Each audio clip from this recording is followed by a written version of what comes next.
We're back again with another monitor review. It's actually been a while since I've done one of these, but this one is different though. Let's talk about it. Today, we are reviewing the Gigabyte G27QC. Why did I buy this, you may ask? That is a good question. But to be honest, this is going to be my first time to experience a 1440p monitor at home. I've only been able to use this kind of monitor at work, and I felt it's time to bring this experience at home. The Gigabyte G27QC is a 1440p VA panel with 165Hz and 1 millisecond response time. Sounds good on paper, but is it worth your money? Let's find out. This was my first time unboxing a 1440p monitor. I was really surprised of how big the box is, but it's good as it comes with instructions you need and it covers itself. This one comes with an HDMI cable, a display port, and a USB 3 cable, which is everything you need for this monitor. The assembly was so easy as it did not require any tools. All I had to do was remove the cover, attach the base, and then screw it by just turning the knob. And that was it. Gigabyte really did a good job with the packaging here as it really protects the monitor for damages. This monitor is built like a tank. It is so heavy and sturdy and on a thick side of monitors. This is because it does not have a power brick. Instead, you just get a cable. This is a 27-inch monitor with a height of 53 centimeters at its highest and 38 at its lowest. It measures 61 centimeters for the width and 36 centimeters for the length. There's also a tilt adjustment of -5 to 20 degrees. The stand of this monitor is really wide, which honestly I'm not a fan of. It also does not have rotation adjustment. Just for comparison, the Asus stand allows for tilt, height, and rotation adjustment. For cable management, you have one hole where you can route all the cables into.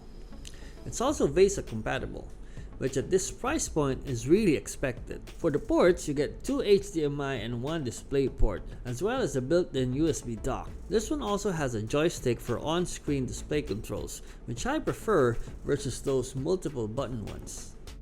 Let's talk about the picture quality. This monitor has 178 degrees of viewing angle, which is just about right for VA panels. Brightness, on the other hand, is a bit low. This one only has a brightness of 250 nits. To be honest, 350 would have been the sweet spot for this in my opinion. This is also HDR ready, but at 250 nits, you won't be able to enjoy the HDR experience, so don't really count on that. For the color gamut, this one has 100% sRGB and 85% Adobe RGB, which is typical for this type of monitor, so you can definitely game on this and do some light editing. One thing I noticed is that this monitor has quite a bit of backlight bleed, which is definitely not ideal. This monitor has a 1 millisecond response time, which is really ideal for gaming. Using the UFO test, there's little to no ghosting visible. Let's talk about the resolution a little bit. One of the reasons to go for a higher resolution monitor is the sharper image quality. Obviously, since you get more pixels, the images are just so much smoother. There's such a big difference comparing it to the 1080p screens I have, and it actually takes a little bit of getting used to. FreeSync flicker was not apparent on this monitor. Comparing it to my Asus VG27, which has a very visible FreeSync flicker. This monitor comes with an application to control the adjustments.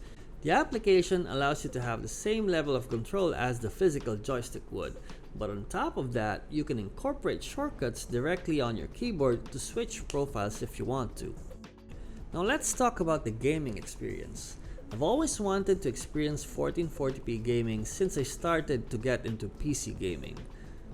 We are lucky that nowadays we can have a 1440p monitor that is also 165Hz and has a 1 millisecond response time. 5 to 10 years ago, if these monitors existed, it would have costed so much more, so from a pricing perspective, this is actually a good deal. Gaming on this monitor is really a treat. If you have a powerful enough graphics card, you can probably max out the resolution and the FPS. I'm using an RTX 2060 and I'm able to reach 90 to 100 FPS at the 1440p on high quality on the games that I'm playing, which are mostly adventure open world games. With my graphics card, if I really wanted to reach the maximum of 165 frames, I would probably need to dial down the resolutions to 1080p. Picture-in-picture was a feature that I was not expecting on a monitor. You can use this for your game consoles or even your Android TV. For productivity, having a lot more pixels means that the screen real estate is bigger. This really works well for editing, web browsing, typing on your favorite note-taking app, and so on. Overall, pretty good entry to the 1440p space at a reasonable price. And that's the end of the video. If you want to know more about budget monitors, you can click right here and watch this video. As always, I'll see you in the next one.